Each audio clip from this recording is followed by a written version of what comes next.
everyone! Ako po si Justin Luis Coricor. Punta na po kami ng South Korea ngayon.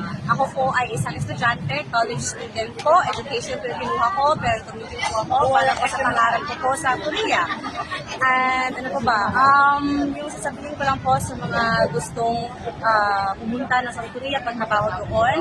Kapag gusto mo talaga, pagsikapan mo na mabuti, mag-aral ng todo-todo at saka kung kaya pasahin yung exam ng once agad at saka maging patient din, wag masyadong madaliin kasi kung para sa'yo talaga.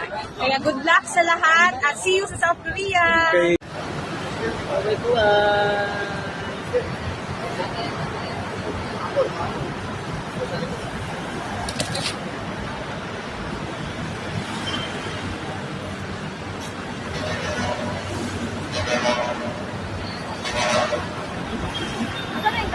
may napunta ka na ba? May naitabitan namin na intro ka na ba? Huwag kayong papadala sa buso ng damdamin, iiyakan kayo sa telepono, dadramahan kayo.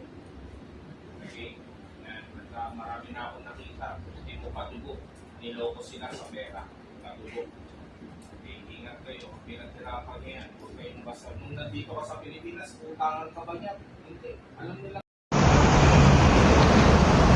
At eto na po yung aming mga estudyante. 8 ang alis lilipad na kasama namin.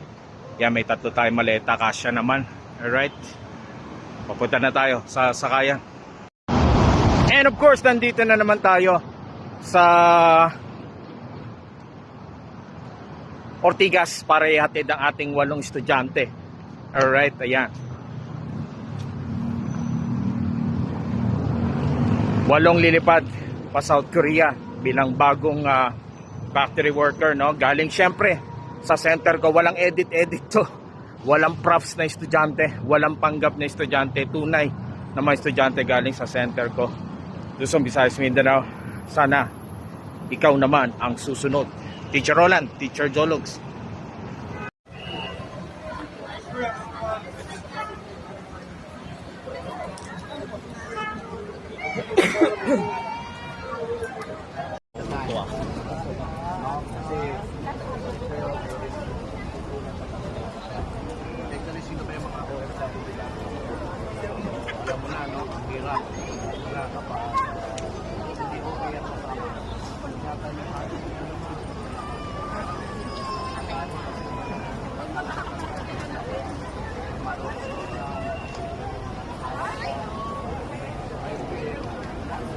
Yan, si Danny po ay, ayun po, no, siya po yung kauna-unahan ko. Sa 700 po na natulungan kong magtrabaho sa Korea, siya po yung kauna-unahan kong grade 4 lang ang natapos. Okay, ngayon po, sabi ko nga kay Johnny, it's a time to shine. Ito na yung big break niya. Johnny, message sa lahat ng gustong makapag-Korea. siguro, bigyan na lang yung oras yung pagre-review nyo kasi na-umpisan nyo na mag-aral. Ako kasi hindi ko pinangarap yung Korea kasi akala ko mahirap. Pero na pag-aralan ko na, sabi ko kaya ko to kasi match yung qualification ko doon. Saka kahit walang may hinahanap yung edukasyon, sinubukan ko naman. Saka ito, nakapata ako. At ito, bound for Korea na ako. So, maraming salamat sa iyo, Danny. Danny, galingan mo sa South Korea at mabuhay. We're so proud of you. Congratulations. Thank you. 2, 1.